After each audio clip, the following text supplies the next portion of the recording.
Taiyo is a pathetic orphan who managed to become besties with the hottest e-baddie that happened to be from the strongest assassin family. After ending up fatherless and getting the rest of his family boinked as well in a brutal car accident, Taiyo stares at their pictures during the funeral and realizes how easy it is to lose what you love, acting all distant as he immediately pulls his hand away from a childhood friend named Mutsumi. However, she grabs his hand again and promises to be there for him no matter what, causing him to finally let out the tears he has been holding back. At school several weeks later, Mutsumi shows up to feed him lunch, and when she asks why he is still trying so hard to push everyone away, he tells her to back off because he is not in the market for a mommy right now. Despite his obvious attempt to scare her off, she gives him no choice but to accept her food, so he thanks her for it before asking why she turned down the captain of the soccer team.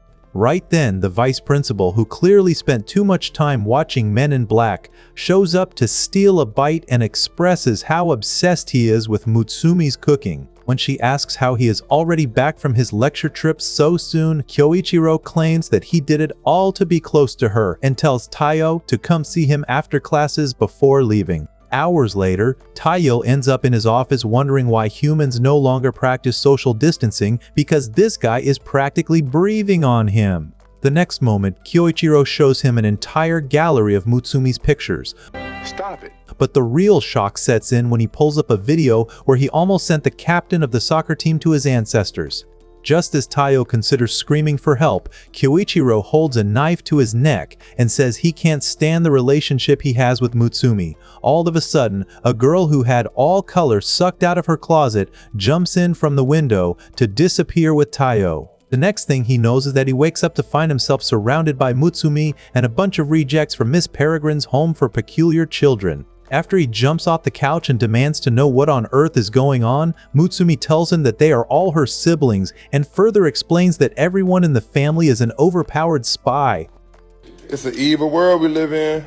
Just as Kengo tries to tell him all about Kyoichiro's fame as the #1 assassin in the country, the alarm system alerts them that he is back. So Futuba cuts to the chase and tells Taiyo that he has to marry Mutsumi because it's the only way to stop Kyoichiro from murking him. When Mutsumi refuses and says they can't just force a family on him after he just lost his, they all decide to fight off Kyoichiro while she and Kengo run deeper into the house to hide Taiyo. However, just a few minutes later, Kyoichiro catches up to them and tells Mutsumi to stop trying to protect him. After she and the dog try to attack, he unleashes his iron webs to capture them both and rips off the disguise Kengo used to make it seem like he is Mutsumi.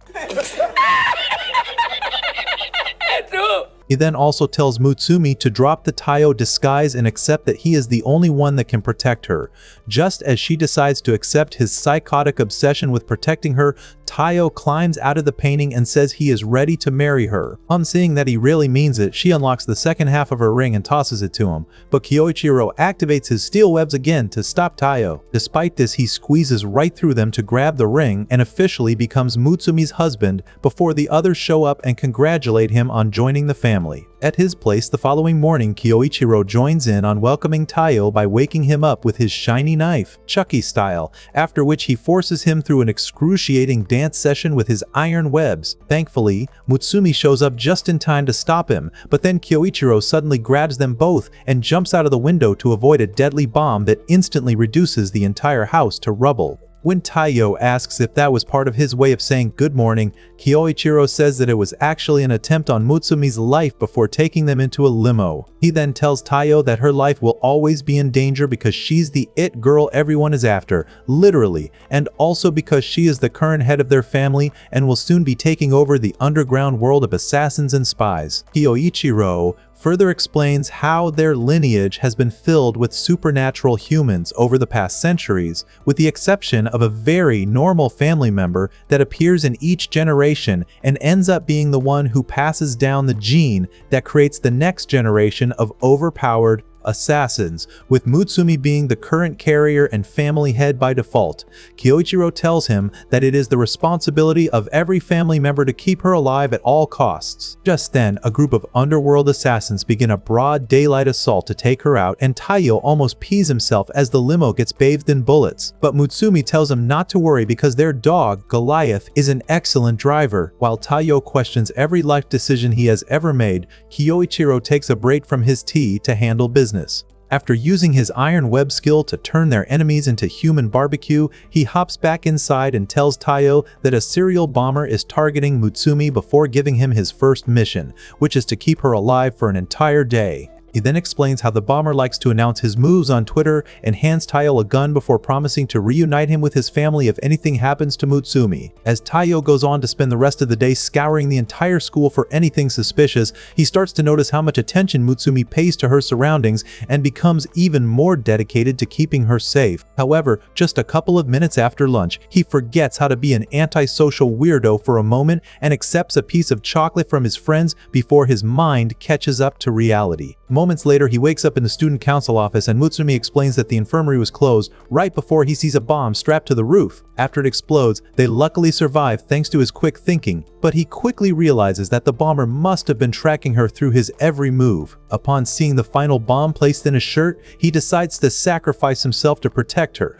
but after he jumps out, Hyoichiro disables it and commends him on sticking to the mission. Once they get back inside, the rest of the family shows up and says they had actually been sneaking around campus to help Taiyo since it's his first mission. Shinzo then drops the bomber and Kyoichiro wraps him up with the bomb before throwing him into the clouds to put on a fireworks show for the rest of them. After waking up from nightmares of losing Mutsumi and getting bitten by Goliath, Taiyo decides to embrace his bad karma, heads over to Futaba's room to thank her for her hospitality and ask for training so he can prevent all his nightmares from turning into reality. When she gives him a reality check about how an NPC like him will always be nerfed in comparison to this brilliant spy family, he insists that he's ready to take on whatever challenge thrown at him. To test this claim, she demonstrates a fraction of her abilities by twirling him around like a rag doll, humbling him in the process.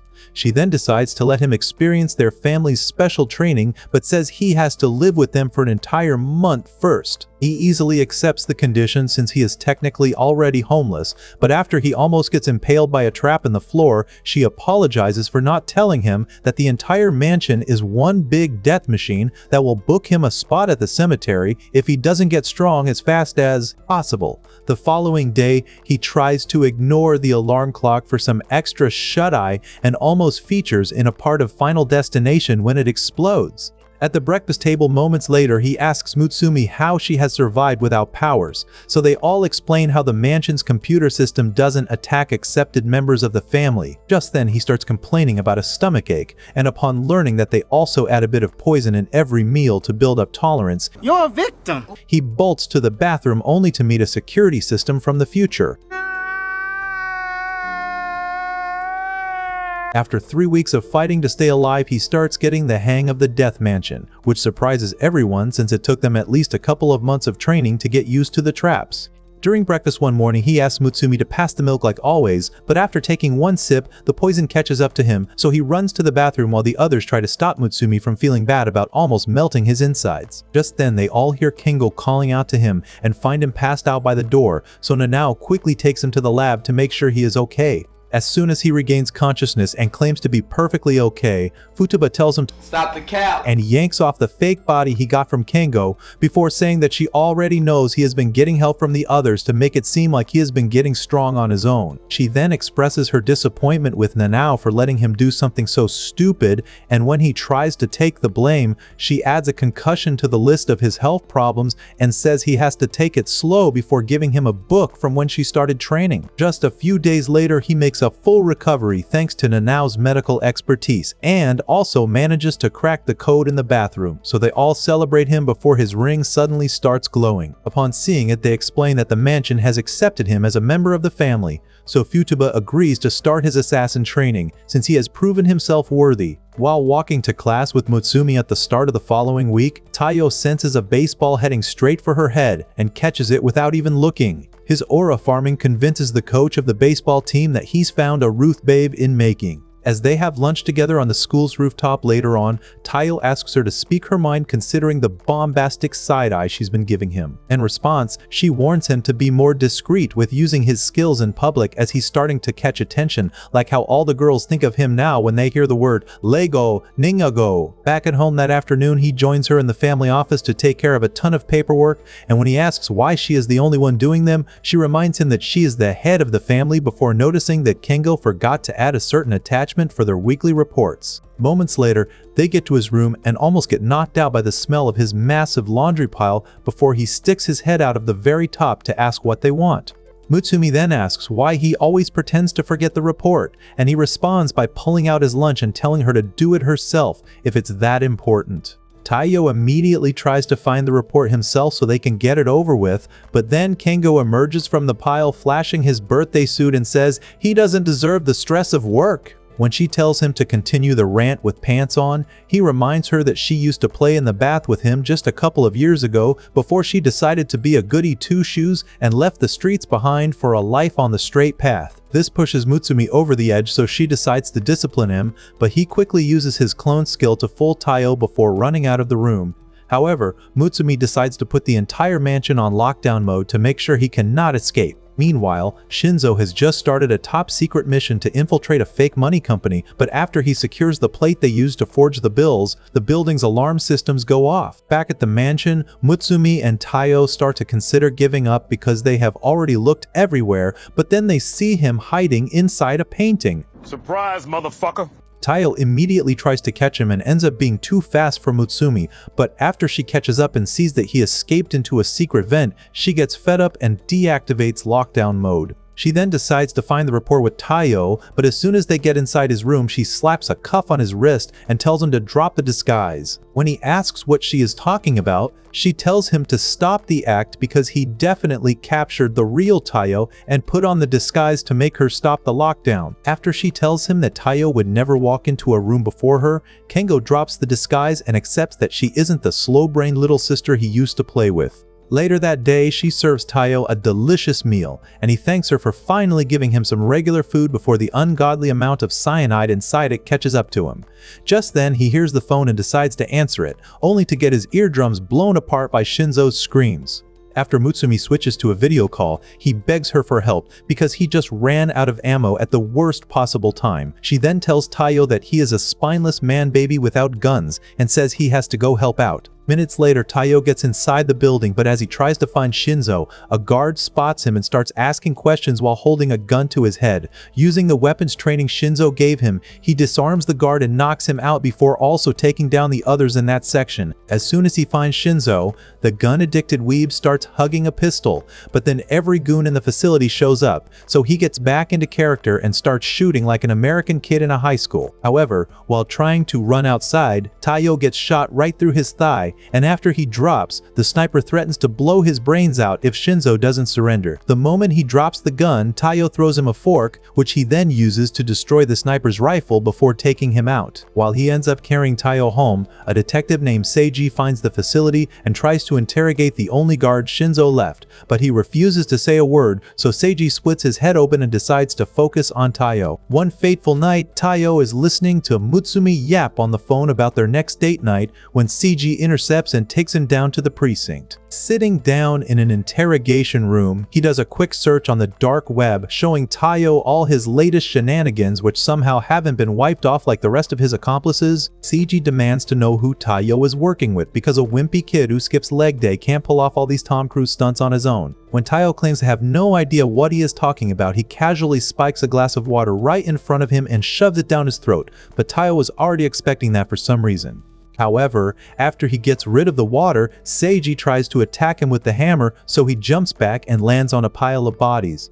As Seiji then threatens to smash his skull, he still refuses to tell him anything about Mutsumi's family and says he would rather join his parents in heaven. Seiji then decides to grant his wish, but after he breaks the wall, Kyoichiro comes out and tells him to stop the test. Taiyo immediately asks what he means, so he reveals that Seiji is the one who covers their tracks in exchange for receiving their help in solving his cases, because what he actually does at his police job every day is eat a bunch of donuts. After saying that he didn't expect Taiyo to last 2 seconds, Seiji tries to ask Kyoichiro for help, but the sister-loving creep claims to have an urgent mission and leaves. In class the following day, Taiyo notices a weird wave of fatigue taking over his body before Kyoichiro walks in and says he will be filling in for their first lesson. As soon as he starts teaching, Taiyo tries to get some shut-eye and almost gets his third eye unlocked by a supersonic chalk, but dodges at the last moment. Kyoichiro then uses Morse code to tell him that he has to stay awake for the rest of the class despite feeling like his eyelids weigh 50 pounds.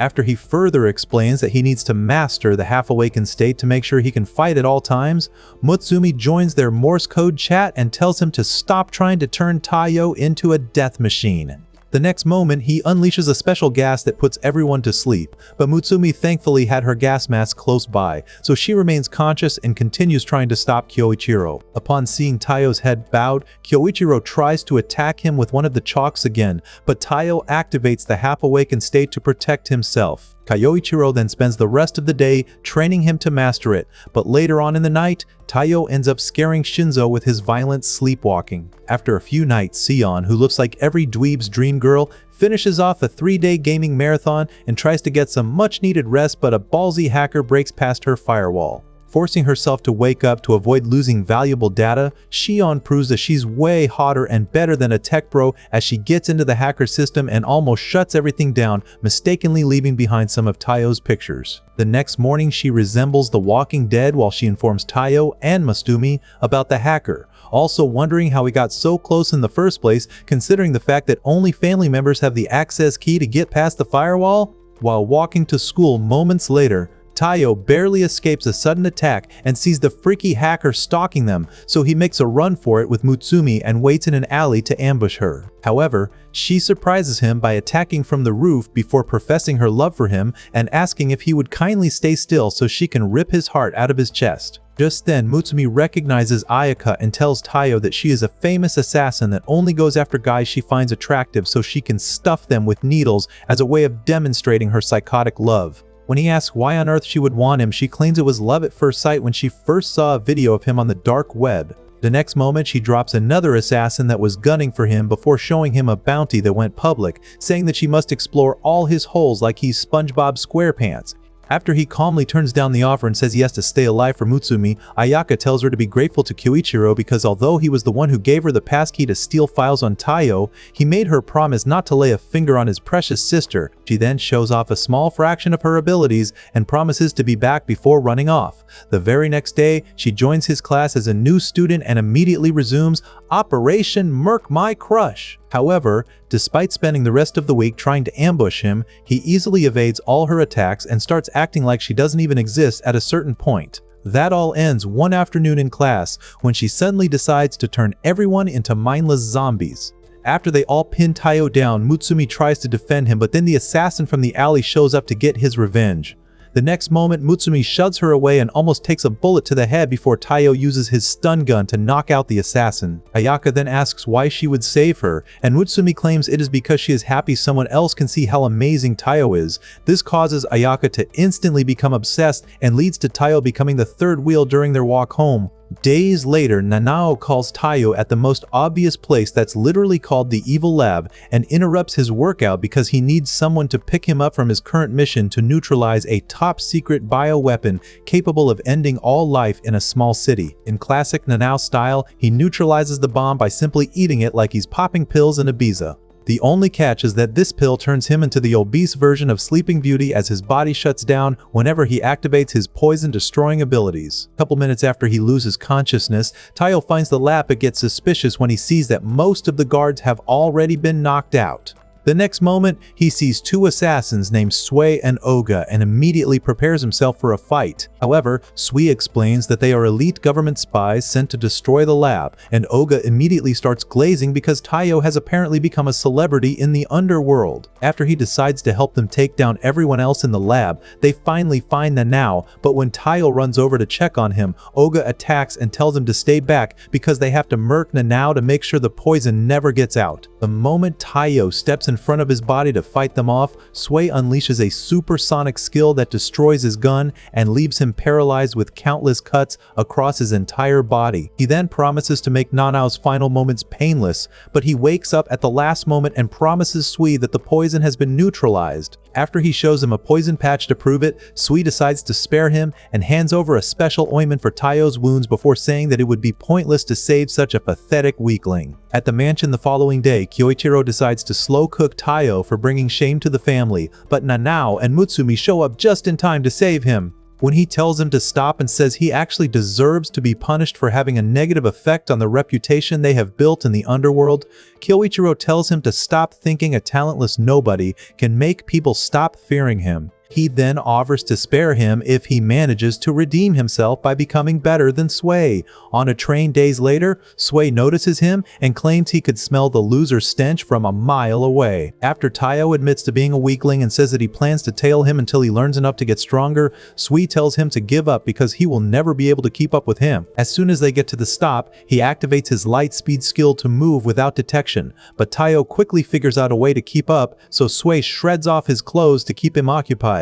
Despite that, Taiyo spends the following weeks tailing him and Oga on every mission and refuses to give up, despite getting stripped down more times than the Kardashians during Fashion Week. Days later, he finally manages to make it to the end of an entire day with his clothes still intact, but then Sui gets bored of role-playing Tom and Jerry with him. After promising to make it quick, he charges in, but Taiyo surprisingly stops him in the middle of the attack because the countless strip-downs helped him master the flow of Sui's slices. He then throws Sui to the other side of the cemetery like a frisbee, causing Sui to accept that he actually has potential. As Oga starts cleaning up his wounds and commends him, Sui decides to stop treating him like a complete waste of existence. Later on, Mutsumi takes Taiyo to a park and makes him carry enough food to end world hunger while he tries to figure out what she's up to. He becomes too stunned to speak when he sees Mutsumi meeting Sui and greeting him like they're lifelong buddies. When he questions their friendship, Mutsumi reminds him that everyone in the underworld had crossed paths at some point. After saying they should save the chit-chat for the meeting with his boss, Sui takes them to a cafe and orders a milkshake that sounds like a biohazard. However, the cashier immediately starts punching it in, but instead of a milkshake, they get dropped into a chute, and while Sui takes the opportunity to show Mutsumi how a real man acts, Taiyo ends up fighting to stay alive until they get to the bottom. Just then, he gets saved from a boulder by a girl who looks like she causes boulders in guys' pants. Moments later, Rin starts munching down on all the cake they brought, while Mutsumi explains that she is the leader of Sua's elite squad and was also in the same class as Kyoichiro. Just as Rin tells her not to mention the incest incel's name around her, he blasts in through the wall and demands for Mutsumi's release. Rin then tells him that she came all on her own because she got tired of having a brother who constantly tries to get freaky. The next moment, they start a fight that slowly destroys the entire floor, so Sui tries to stop them only to get smacked aside like a worthless fly. When Mutsumi suddenly gets in between their punches to stop them, Taiyo pushes her head down and gets his biatch slapped in the process. However, this causes Rin to realize that he can be trusted, so she asks for his help uncovering the plans of a politician who recently became the nation's favorite, despite the fact that he probably goes to Epstein Island on vacation and is obsessed with dancing. She also tells him about the triplet assassins working for him and says they need someone new to the underworld because Yoshimasa would easily notice any member of her squad or any of Mutsumi's siblings. At a rally the following afternoon, Yoshimasa introduces his latest assistant to his supporters, and as they all dance, Taiyo starts to regret picking a female disguise for the mission. Over the next couple of days, he pays close attention to Yoshimasa and his assassin triplets to get even the slightest hint of their plan, but they simply continue to horrify him with their terrible dancing. When Yoshimasa makes the mistake of forcing him to dance with them, he finally realizes that they have been using Morse code this entire time and quickly learns all the details of their plans to blow up all his ops. A couple days later, they get set up for a meeting with every public figure that hasn't supported him, and he patiently waits for them to get on stage before setting off the bomb, but they all get shocked when it blows up in the fountain instead. The next moment, Yoshimasa points his gun towards Taiyo and says he always knew before pulling the trigger. After he deploys a second bomb they installed at the last moment, the entire hall gets covered in fluff, and Taiyo gets back up to say he isn't the only one with tricks up his sleeve. The triplets then get ready to take him down, but Sui destroys their guns in an instant, so they make a run for it. Minutes later, Taiyo ends up in a bus watching Yoshimasa as they transport him to a prison facility, but then the grandpa with a beer belly suddenly says that the accident that destroyed his family was planned. Just as Taiyo begins to inquire what the truth is, Sui alerts him that the prime minister was kidnapped after the second bomb went off.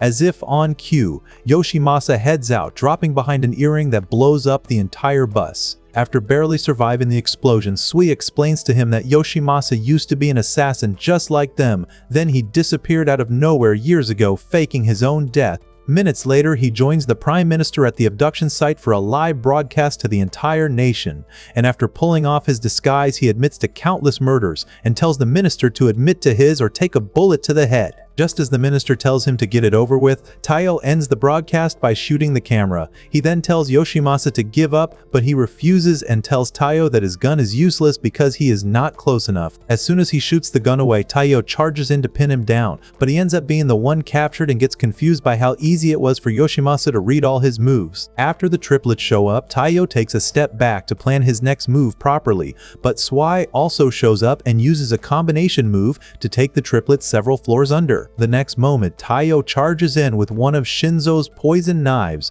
but Yoshimasa reads through his attack once again and stabs him with it. While he bleeds out and struggles to stay conscious, Sui waits for the triplets to combine their abilities into a large fireball before using his sonic step skill to take them out. Back at the top, Taiyo manages to pull himself back up and charges in again, so Yoshimasa prepares to read his moves. But this time, Taiyo copies Sui's sonic step and combines it with every trick he has learned to take him down. Upon realizing that he has been defeated, Yoshimasa commends him on becoming so skilled despite all he had been through and decides to tell him about the accident. However, the moment he places a note in his hand, a bullet flies through his neck and he bleeds out while Taiyo tries to figure out where it came from. Hours later, he follows the instructions on the note to a tree and finds a small box inside before heading back home. After getting a sympathy kiss from Mutsumi and accidentally opening the box, which apparently contains a device which might have info on his dead family, Taiyo retires to his room to get some rest. But Ayaka gives him a freaky headlock by riding his shoulders like a bop,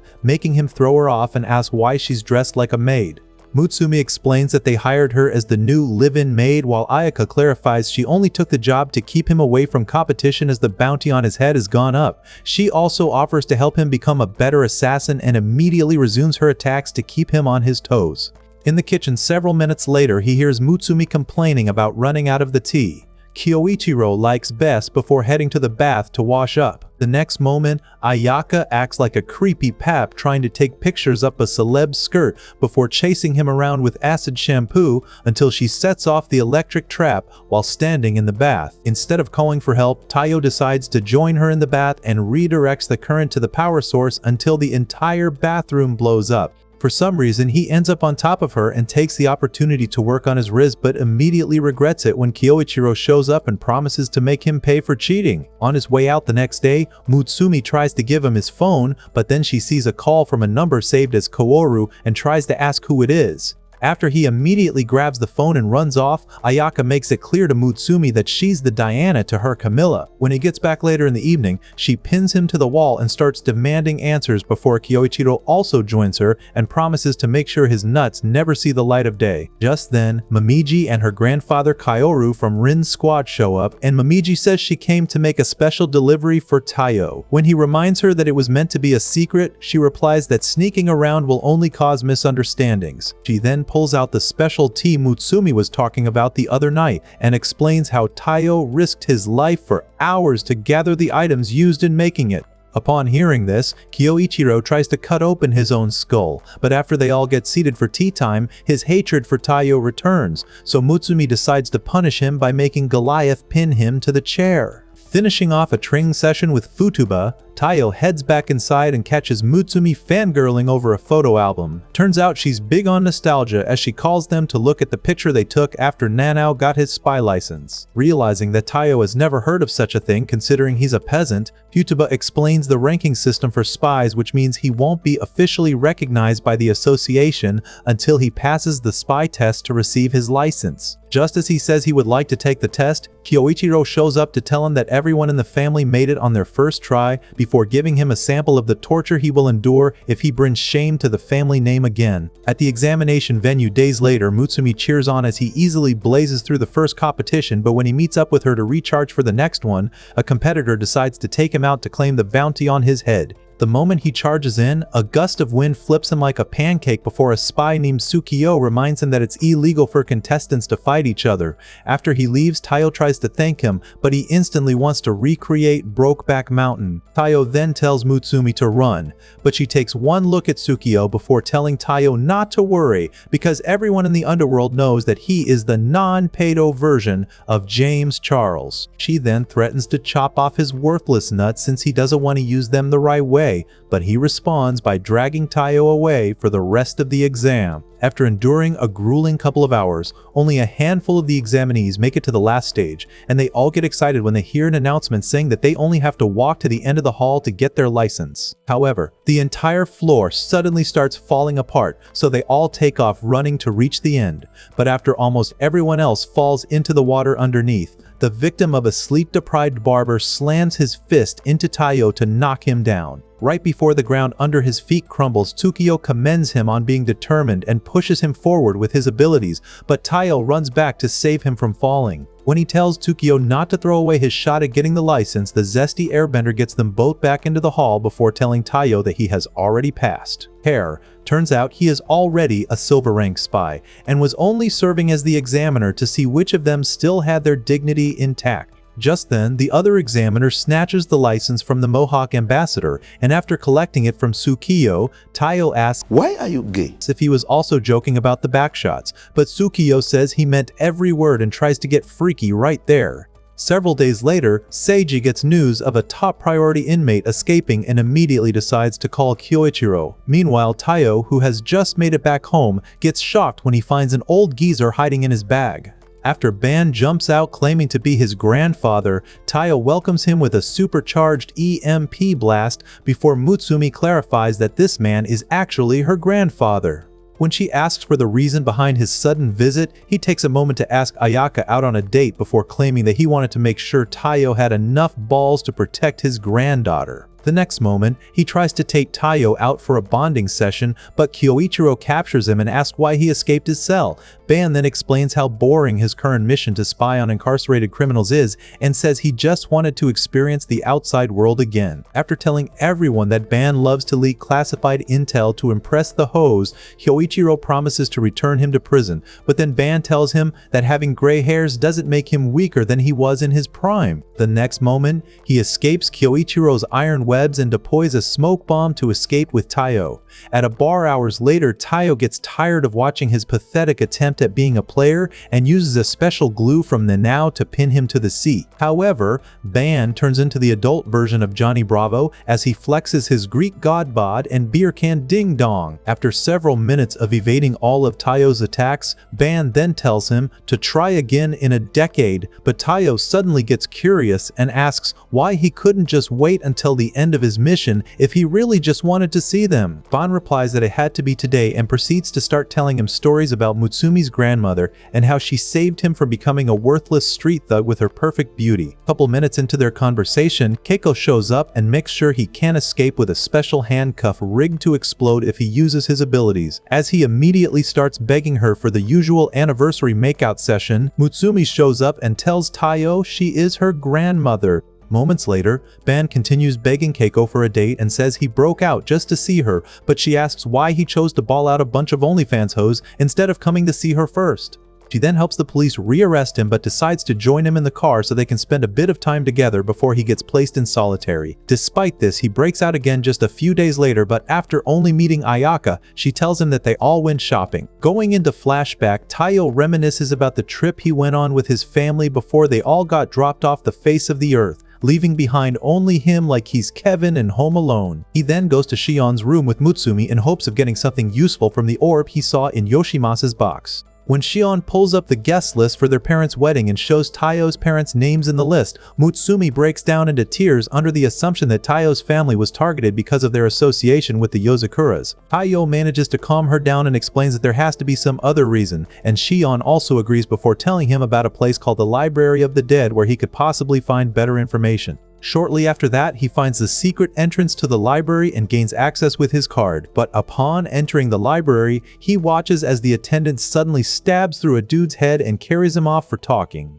As Shion then warns him to avoid making a single sound, Mi-chan continues picking off guys that dare make the mistake of breathing too loudly. After almost an hour of searching, Taiyo finds a book with details of his family's accident but gets disappointed because it only shows him what he already knows. However, he then notices a slot for the blue orb, so he drops it in and sees that his family was actually assassinated by a group called Tanpopo. Back at the mansion later that day, Kyoichiro turns him into a lab rat for his latest torture technique before revealing that Tanpopo is the group behind the death of Mutsumi's mother. He then tells Taiyo that his discovery of what happened to his parents helped him narrow down the list of suspects involved in a series of murders done in the medical field around the time of the accident. With the prime suspect now being a doctor named Makoto, Kyoichiro suggests breaking into his clinic to figure out how he is connected to everything. The following afternoon, Mutsumi and Taiyo both disguise themselves as a sick old man and his wife before going into the clinic for a checkup. After minutes of waiting, they get called in to see Makoto, who then runs a couple tests,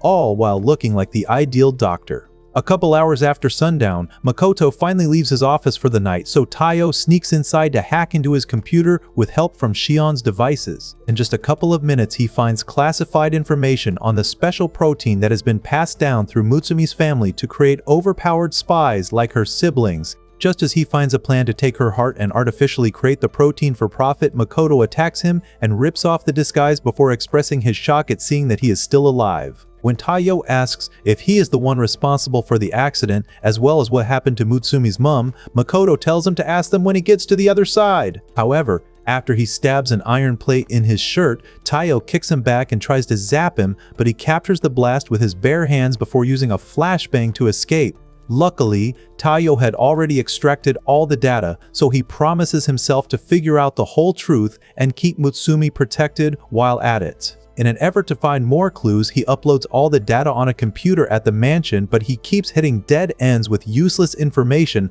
until he finally comes across some receipts for a hotel reservation. Upon realizing that the hotel's name greatly resembles the dandelion tattoo every Tanpopo member has, he takes it as a lead and decides to go there the next day. After he manages to sneak in under the guise of a new employee, Kyoichiro calls to tell him about some intel he received, claiming that Makoto has already checked into a suite at the top of the hotel. After also telling him that he sent Shinzo to offer backup, he wishes him luck and hangs up the phone before facing Futaba, who then asks why he is suddenly being so helpful. After claiming that he is only doing this to help Taiyo get closure for what happened to his family, he tells her to try minding her business and leaves. By then, Taiyo has just found the elevator, so he tries to take it up to the suite, but after getting his skull punched into a wall, another employee tells him that the top is off limits to low-level peasants like him. Minutes later, Taiyo starts climbing up the hotel with a special pair of gloves Nanao gave him, but just as he gets close to the top, the glass begins to crack as a plot-heavy gold digger starts a heated argument with her sugar daddy for not letting her get the latest Louis V purse. After she throws the heaviest base she can find, Taiyo falls into the pool and almost dies of a heart attack before he hears a lady telling one of the attendants to take her pet lioness up to her suite. Shortly after that, a beefy Chad called Newman joins Makoto in his suite to tell him about a suspicious employee that has been trying to get to the top, but Makoto ignores it to ask if he can put on a shirt he just completed. After Newman refuses, he hands over the latest batch of a certain drug and promises that there won't be any side effects this time. Just then, they see the lioness from before telling them both to freeze, but after Makoto recognizes the voice and asks Taiyo why he is making him regret the decision to spare his life, Taiyo pulls off the disguise.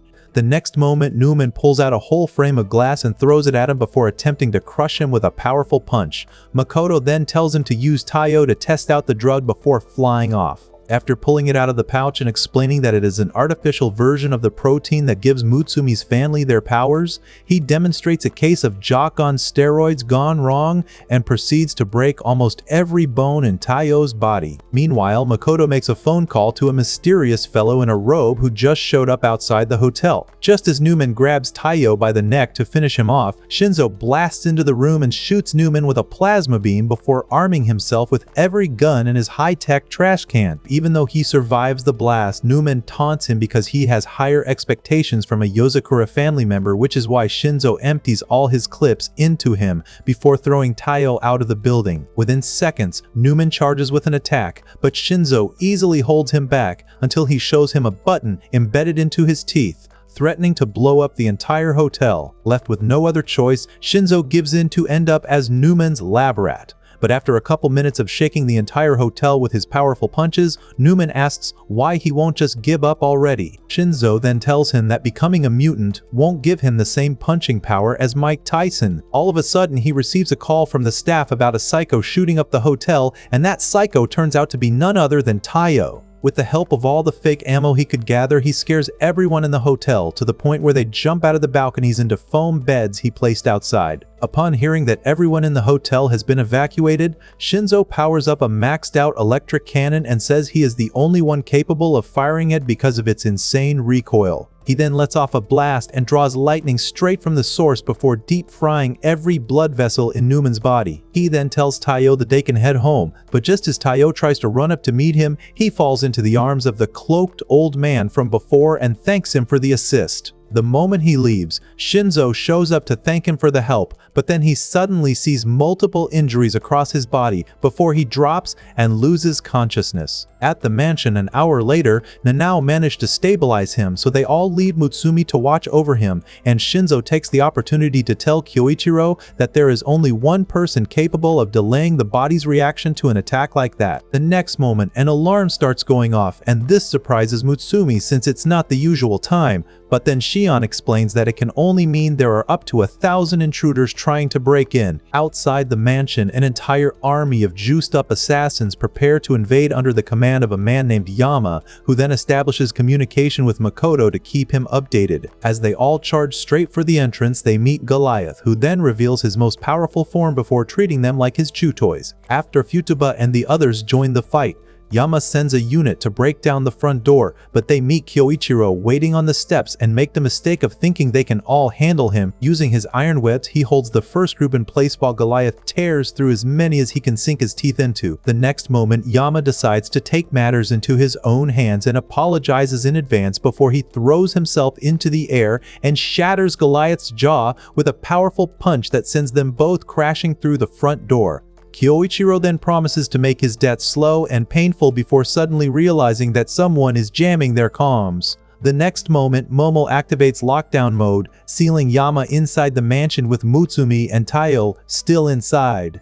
After telling Futuba not to worry because they definitely want Mutsumi alive, Kyoichiro decides to go find Momo to collect the ring he is using to take over the mansion. By the time Kyoichiro tracks down Momo, who also turns out to be their father, Yama cuts off the mansion's power, confusing Mutsumi as she doesn't know how to keep Taiyo's vitals from crashing. With his pulse dropping rapidly, she recalls a conversation she had with her mom years ago about the power of their blood and quickly finds a needle to start a transfusion. Moments later, her blood starts flowing into his veins, but as she tries to wake him up with her voice, Yama finds the room and pounces. The next moment, Taiyo wakes up and easily pushes him back with his newfound abilities. Yama notices this and still tries to subdue him before he reaches max strength, but Taiyo easily punches him through the wall and continues evading all his moves before Mutsumi's blood suddenly crashes his nervous system. As Yama slowly walks over to finish him off, Mutsumi hugs him to help control the effects of her blood, and when he tells her to save herself instead,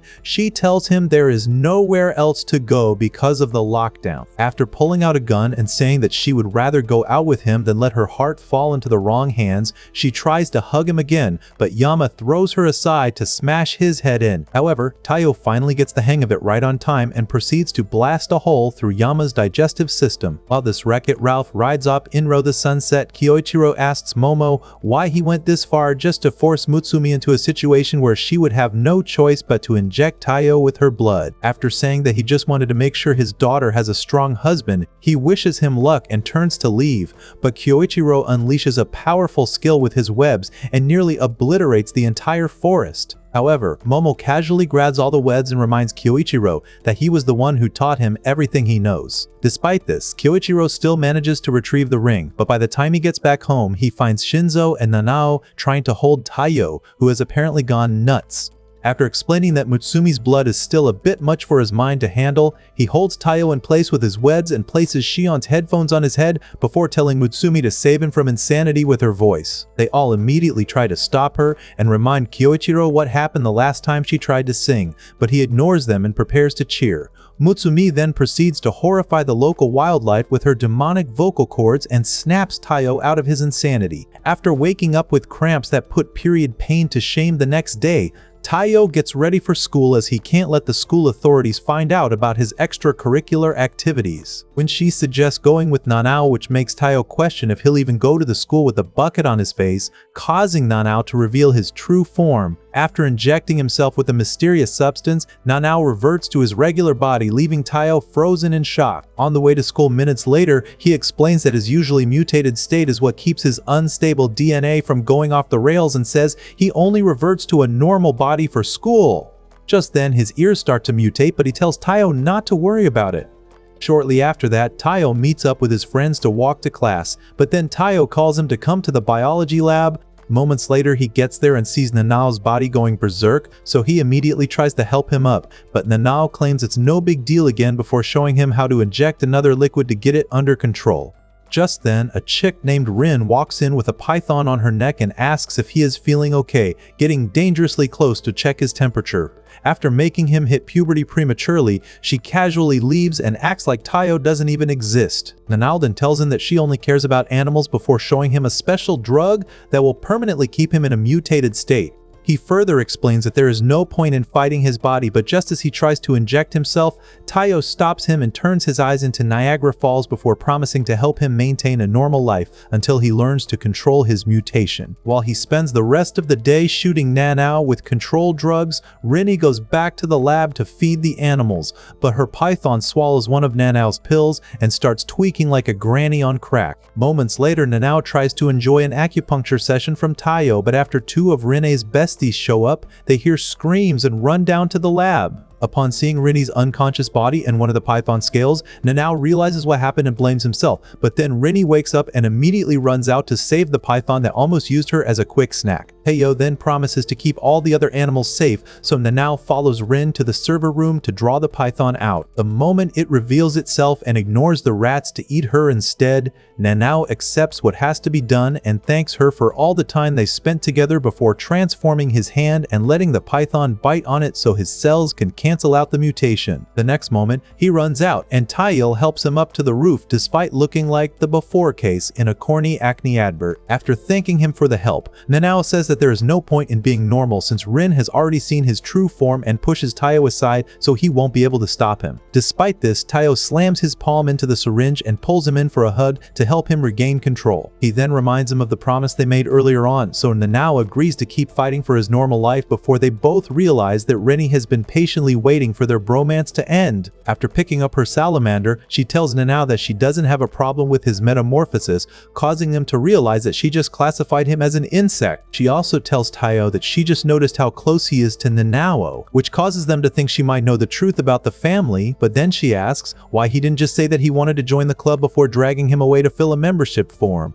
Excited to share some news, Mutsumi interrupts Taiyo's training session with Shinzo to tell them about winning an invitation to a special hot springs hotel for spies in the underworld. Later on, they're at the mansion when Kyoichiro expresses his excitement over how she's grown and shown in all the right places, only to get his hopes dashed when Futuba reminds him of an important mission he needs to attend to immediately. After Mutsumi promises to make sure he doesn't miss the next one, he regains his excitement and runs off, but suddenly returns to tell Taiyo that he will not hesitate to dice his nuts like chopped liver if he even thinks of getting freaky at the hotel. Hours later, they all get into a family van, but Shinzo gets worried about the weird road they are taking and asks Shion if her maps are actually working. After she tells him not to worry about it, they dive off a cliff and immediately start saying their last prayers after dropping into the water, but Shion activates the van's submarine mode before explaining that they can't reach the hotel through a normal road.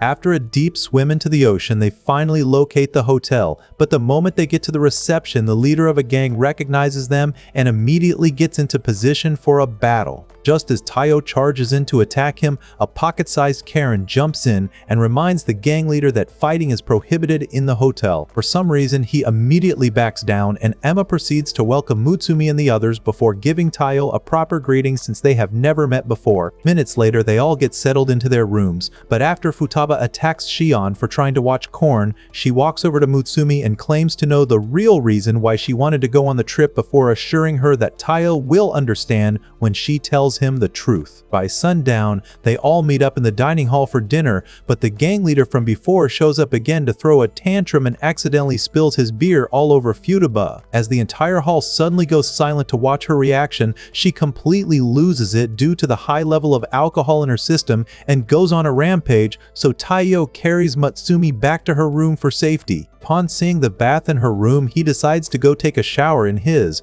but she stops him and asks if they can share the bath instead.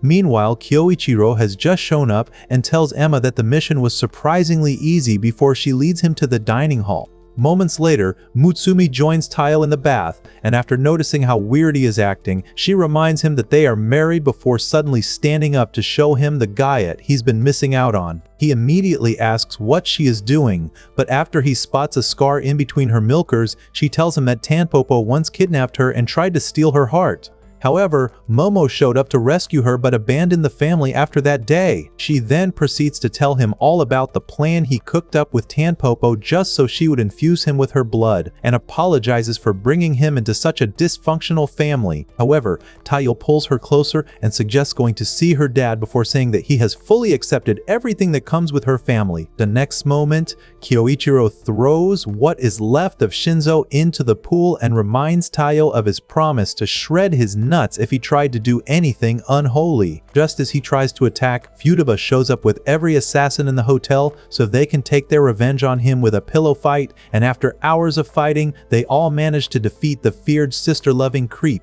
Several weeks later, Sui and Olga break into one of Makoto's labs in hopes of finally catching him, but they end up getting blindsided by a deadly bomb as Makoto watches them from afar, after which he has a chat with a white-haired lady. At the Yozakura mansion the following day, Mutsumi pours herself a cup of tea and wonders how Taiyo's plan to see her dad will work out before Goliath shows up to comfort her. Moments later, Ayaka shows up to give her a briefing on all the work her siblings have been putting into tracking down Makoto and says they have only been able to figure out the routes his organization uses to transport large batches of the gene-altering substitute he made. After thanking her for the update, Mutsumi rewards her with a nap on her thighs before starting to worry about Taiyo's safety. Meanwhile, Makoto has just met up with Momo on one of his organization's trains to discuss a new plan. Just a couple cars away from him, Taiyo turns his new job as an attendant into a cardio session as he runs laps across the train, attending to almost every customer as they all continue complaining about not being able to see or smell their food properly. After he saves a boy who somehow managed to get on top of the train, he drops his gun and almost loses his motivation to find something that could lead him to Makoto, but after remembering that he has to complete the mission for Mutsumi's sake, he heads back inside and sees the white-haired girl from before about to fall over. After he pulls her up, Yuki hands over his gun and says she saw it fall before introducing herself to him. He then thanks her for saving it, and after promising to get her a complimentary glass of wine, he leaves to help a lady who keeps complaining about her window and the risk of getting suffocated by smoke. Just as he tries to explain that the train has a steam engine, he remembers the weird complaint almost all the passengers have been making and activates a poison detector before learning that the train has been modified to produce a colorless smoke that affects the senses. After running to the central car, he uses his gun to blast open all the windows, causing all the smoke to clear out. The next moment, he sees Makoto with Momo and walks over to say hi to his father-in-law by threatening to blow his brains out if he takes a single step. Just then, Yuki shows up to greet him again, and Momo suddenly gets behind him, so he tries to shoot but gets wrapped up by Yuki's hair. Makoto then tells him that she is the only person alive who has achieved 100% compatibility with his synthetic Yozakura blood. He further explains that all the intel they had been getting was intentionally released to draw him out, because Tanpopo needs to compare the data from a fight fight between someone enhanced by Yozakura blood and Yuki. After thanking him for being stupid enough to fall into their trap, he leaves with Momo, and Yuki immediately tries to squeeze the life out of him, but he manages to break out with his new powers before charging to take her down. Despite all his evasive moves, she still swats him away like a worthless housefly and casually decides to give him a crash course on her history with Hazakura. After pulling a picture from 10 years ago when she was about to croak due to having cancer, she explains how the drug helped her live on, with the only exception being that she only had 10 years because the drug slowly eats away at regular human cells. She then shows him the painful death waiting for people like her who managed to reach full compatibility, and when he asks why she would subject herself to such a life, she reminds him that she was practically already dead before the drug and claims to be happy that she at least gets to serve the organization one last time by giving them the information they need to take down Mutsumi and her entire family. Hearing this causes Taiyo to fully lock in, so he unlocks the upgraded form of his gun to grant her wish of having one last fight. After mustering all his strength and flexing every muscle he's built so far, he launches an attack powerful enough to cut right through her hair, but she easily regenerates and shoves him back before unleashing an endless flurry of attacks. Then, she starts communicating with him in Morse code, but makes it too fast for anyone without Yozakura blood to see. He gets confused by this until she tells him that Makoto simply cannot find out that she wants to reveal how she is connected to the death of his family. As he freezes in shock, she takes him on a trip down memory lane to her birthday 10 years ago when she was still bedridden in the last stages of cancer. His parents had stopped by to celebrate by gifting her a beautiful pair of earrings, and after she thanked them for it, Makoto showed up to tell them to expect good news from the new clinical trial he was about to put her through. After thanking him and getting emotional, his parents left the hospital but kept checking on her until just a couple months later, when she finally got discharged and was healthy enough to experience a normal life. Barely a month after that, she went for a checkup with Makoto and told him all about her progress before he suddenly decided to show her something. When they got to a lab filled with the shriveled corpses he had injected with Hazakura before her, she dropped to her knees in horror and asked if Taiyo's parents were in on the plan. However, he told her not to worry because he had already made sure they all died being the upstanding citizens they dedicated their lives to becoming. After claiming that Makoto manipulated her with a claim that his research was important to save the lives of millions like her, she shows Taiyo the earrings his parents gave her and says there are GPS devices inside both of them which he can use to track down Makoto's hideout when the time comes. To make sure he doesn't suspect a thing, she resumes the fight and blasts Taiyo through the roof, but he suddenly goes berserk and attacks. With Mutsumi's blood doubling his strength by the second, Makoto gets excited by this, but after Momo tells him that a blind rampage will only end in Taiyo getting himself hurt, Yuki captures him and says he will never be able to protect his new family if he doesn't learn to control his rage. This causes him to remember all his trauma from the accident and how far he has come since then, so he powers up once more to free himself before cutting into his thigh to spill some of the blood, causing him to lose it. With his mental state leveled, he channels everything left in the tank into a final attack, and Yuki decides to match his energy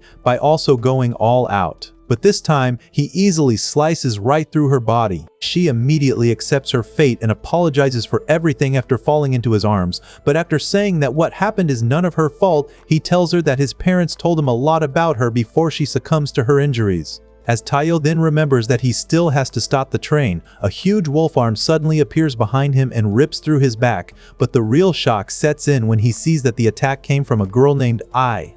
Just then, another mutated freak named Mizuki reminds her to always go for the head and rubs her head for managing to land a powerful blow on him.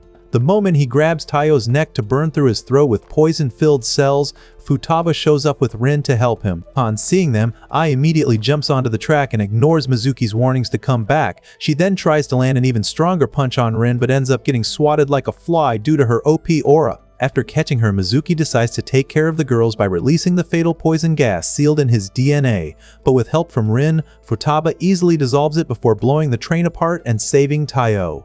While Mizuki then decides to retreat with IA and Yuki's body, Futaba uses her powers to turn one of the cars into a makeshift plane so they can get home as fast as possible to treat Taiyo. Makoto assembles his squad of mutant freaks for a party on a secret island in anticipation of his grand plan.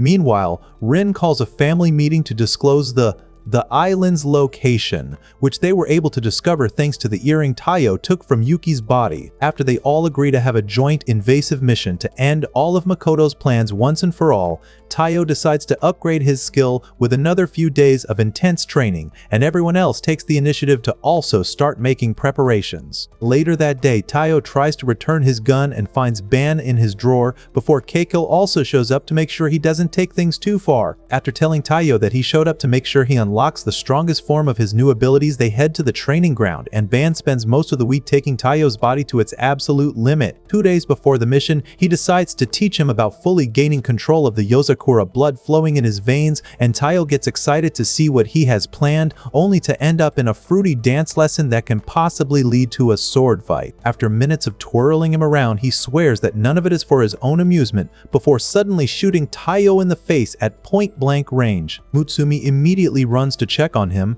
and after seeing that he somehow managed to block it at the last millisecond with his sword, Ban apologizes for breaking it. Upon seeing signs of full activation in his second eye, he says Taiyo still has to experience real danger and suddenly shoots Mutsumi. Once again, Taiyo blocks it, but with his bare hand this time, and after Ban explains his ability to harden all his cells at will, Taiyo threatens to carve his face if he ever pulls something so dangerous again. The next moment, Ban apologizes and says it was a prank he planned with help from Mutsumi, who was wearing bulletproof material the entire time. The night after, all of them gather around the family's cherry blossom tree for a huge family feast and spend the entire night indulging in countless activities to take their minds off the nearly impossible mission they have to take on. After several hours of goofing around, Mutsumi gets on stage to brief them on the mission plan, and as soon as she rounds off the pep talk to get their spirits high, Kyoichiro drags Taiyo to the spot they buried their mother before telling him that her body is not really there. He then says that after she vanished on the night Mutsumi was attacked, Tanpopo suddenly started making so much progress with their research and the production of Hazakura, which can only mean that they have been using her body. When he says that they both have to secretly recover it without telling anyone else, Taiyo asks why he would trust him to carry out such an important mission. Kyoichiro then says that the others might lose control of their emotions if they learn that Makoto has been experimenting with their mother's body. Just as he pulls Taiyo's face closer to explain the torture techniques he will subject him to if he blabs to Mutsumi, Futaba attacks him and asks if he now wants to get freaky with Taiyo before dragging him away. By the time the sun rises the following day, they all make it to the airspace above the island, and Makoto, who has just woken up, hears about it from Cha-Cha, a nerd who will never get laid because his life purpose is being the computer system running the entire hideout. After Keiko wishes them luck on the mission, they all get on Goliath's back and charge straight towards the entrance while Shion tries to hack into the system and receives a not-so-friendly welcome from Cha-Cha. By then, Makoto has just heard that a chick named Akai has already gone up to welcome their guests, so he gets excited to finally watch her use her abilities to the max. By the time Goliath and the others spot her at the entrance, she summons a fiery hand of death to roast them in midair, but Futaba turns the attack on her and blasts through the entrance in the process. After Taiyo and the others get in, she notices a fleet of reinforcements pulling up before Akai tries to blow her up again. Once they both come face to face with each other, Futaba tells Goliath to go handle the others so she can focus on cooling off the Fire Princess. As she easily deflects another one of Akai's blasts, Ai tries to cheer for her teammate, but Akai breaks her heart by saying she doesn't befriend mouth breathers. Makoto calls for more reinforcements via Cheche, but that becomes impossible because Keiko just took out all their signal transmitters. Upon hearing this, Aonuma decides to go join the fight, and when Ai expresses her concern for him, he tells her to save the tears for someone else because he plans to make a run for it if things get too bad. By then, Akai has already gotten tired of the smug look on Futaba's face, so she decides to fully activate the Hakazura in her system before unleashing a powerful explosion that covers the entire region. The sudden heat wave reaches a point where Shion starts struggling to read everyone else's heat signatures, but Futaba easily fans away the flames once again. While Akai decides to keep going until she gets tired, Taiyo and the others try to fight their way through an endless horde of mutated henchmen before getting a surprise visit from Kurosawa, another mutated freak who then manipulates his steel body to attack them. As Shinzo decides to fight him back with his endless supply of bullets, Futaba tells Akai to consider giving up so she won't have to inflict permanent damage, but Akai refuses, so she fully activates her Yozakura blood. Upon seeing this, she remembers when Makoto told her that it would be pointless to fight anyone in the Yozakura family if they go all out, but she still decides to fight and charges up a flaming arrow to test Futaba's strength. After she casually captures the arrow and turns it off like a candle, Makoto tells Akai to retreat because another blast would cause her body to burn up, but she ignores him and claims to have nothing else to live for before unleashing the most powerful blast of flames she can muster. Despite this, Futaba still easily blocks it all while getting even closer, and when she eventually gets close enough to stop her, Akai releases more flames. Instead of granting her wish to end it all, Futaba blows out the flames burning through her body and tells her to rest on her shoulders for a bit before calling Shion, who finally hacks into most of the structures in the base. After locating the floor with test subjects, she tells Nanao and Kengo to go save them, but after noticing the direction they are taking, Makoto sends Aonuma to stop them. By the time he gets close enough to unleash his sub-zero level powers, Kengo deploys a couple dozen clones to keep him occupied, so Makoto decides to make Kurosawa murk all the test subjects instead so none of his intel will get leaked. Ai immediately tries to talk him out of it because some of the test subjects are her friends, but Mizuki quickly reminds her who is boss, so she apologizes for overstepping. The next moment, Kurosawa receives the order and tears through the henchmen, working for them to reach the test subjects, but Shinzo suddenly pulls out a new weapon that manages to break through his iron cells. This surprises Kurosawa because no one has even been able to successfully attack him, so he decides to finish Shinzo off first. However, they both suddenly get separated by the walls, and as he immediately starts drilling, Shion tells Shinzo to back down because Kurosawa might be a lot for him to handle. After he refuses and says he is ready to fully activate his blood if it comes down to it, she tries to change his mind, but Ayaka starts cheering him on and tells Shion to believe in him because she watched the amount of work he put into preparing for the mission. Once Kurosawa makes it through, they resume the fight, and Shinzo easily maintains the upper hand until Kurosawa breaks down his cells to cover the entire floor and stabs through his shield to inflict fatal injuries. As his body starts reaching critical levels, Shinzo remembers how scared he was after he first activated his blood and the speech his mom gave him about the importance of true strength.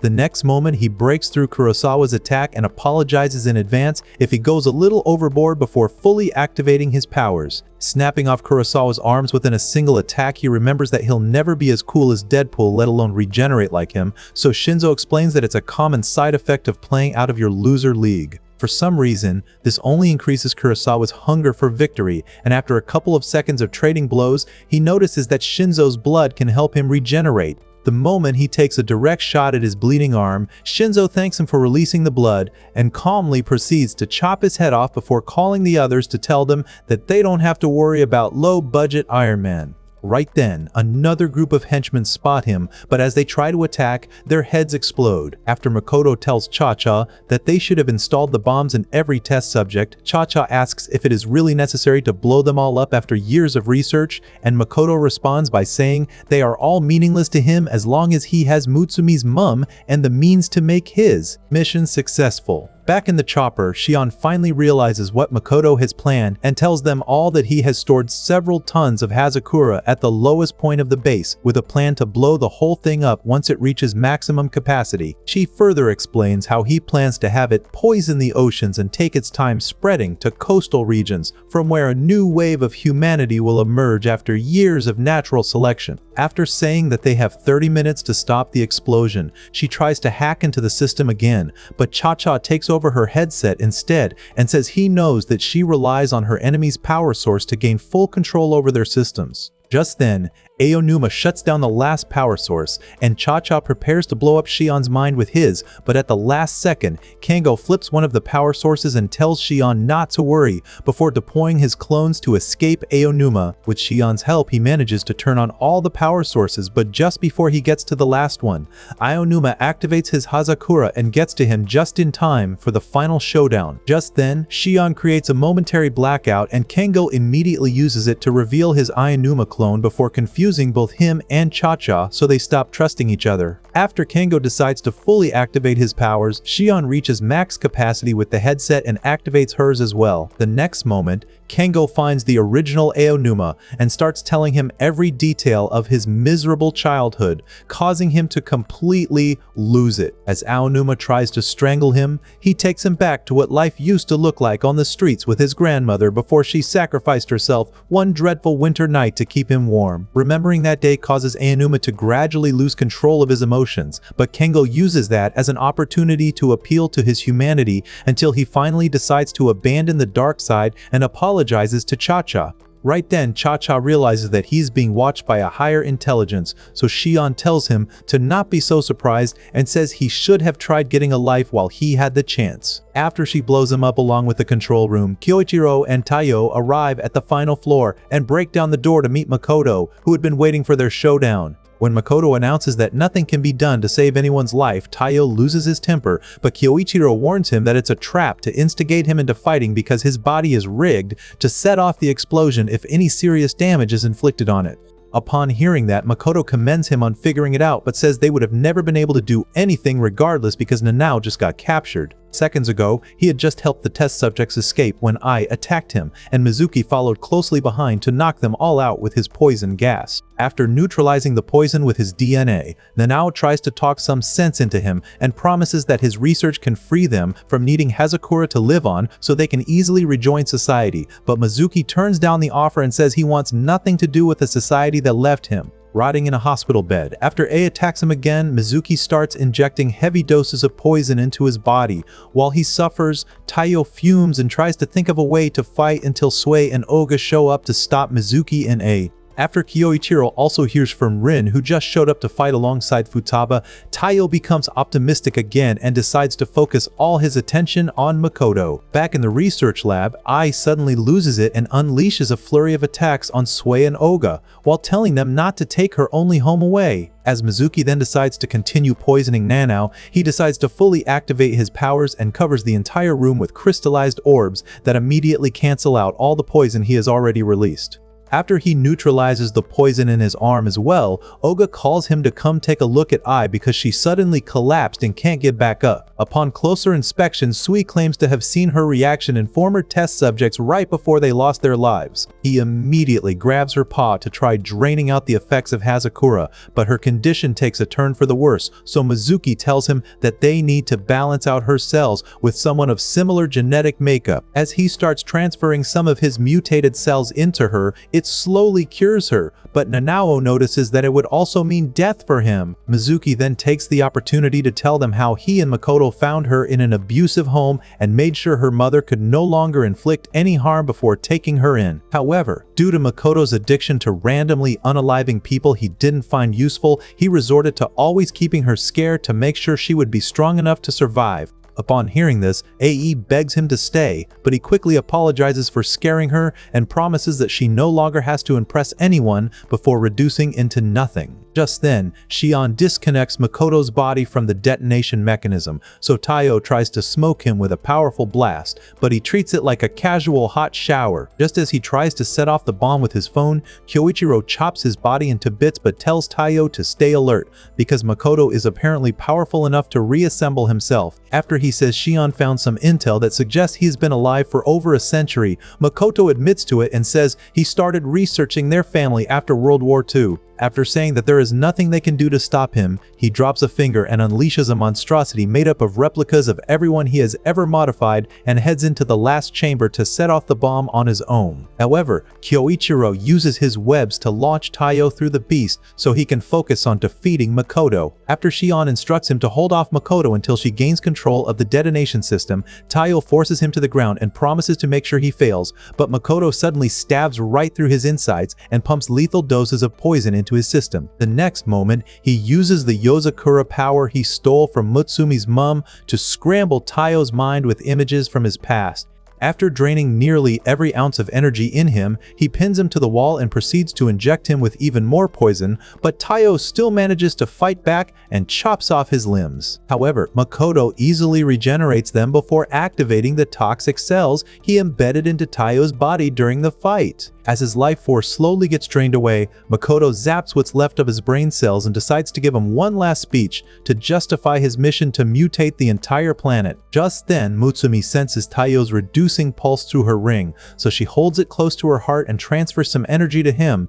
Moments later, Makoto completes his yap session and decides to put Taiyo out of his misery, but after smashing him further into the ground, Taiyo gets back up and releases an insane electrical blast that tears through Makoto's arms before blowing up all the tanks of Hazakura. Just as he then tries to tell Shion that the mission was a success, Makoto attacks him again before revealing that he basically turned himself into a tank and now only has to blow himself up for the Hazakura to get into the ocean. Upon hearing this, Taiyo tries to stop him, but Kyoichiro and the others finally show up to help. The next moment, Kengo starts off a combination attack by turning his clones into drills to open holes across Makoto's body. Nanao then leaks his toxins throughout his body to make him weak enough for a powerful sonic blast from both Futaba and Kyoichiro. Despite this, Makoto remains without so much as a scratch, which leaves them all in a state of confusion until Taiyo realizes what he just did and gives Kyoichiro a signal only he can understand. Following Kyoichiro's orders to position for a new attack with Taiyo as the lead, Makoto calls him stupid for putting the weakest among them in front. However, after Futaba launches Taiyo into the air, Kengo creates a bunch of clones to confuse him before Futaba starts raining down countless rock bullets.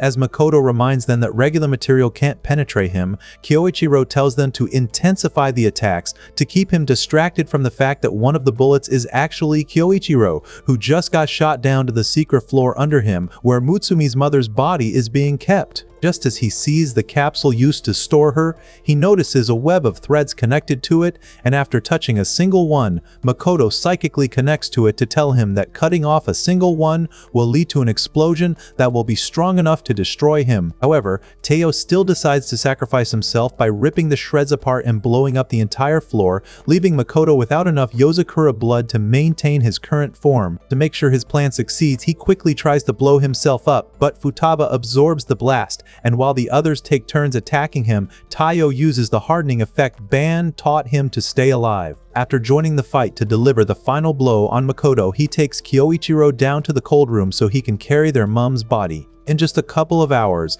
Makoto gets transported to a maximum security cell, while I and the others get transported to correctional facilities for rehabilitation. Days later, Taiyo tries to return to his regular life in the mansion, but after he sees Mutsumi in a wedding dress, Kengo switches his outfit to a tuxedo before Futaba and the others tell him to get ready for a proper wedding. After Ban and Keiko also show up for the ceremony, they spend the rest of the day celebrating the lovebirds with a bunch of friends from the underworld.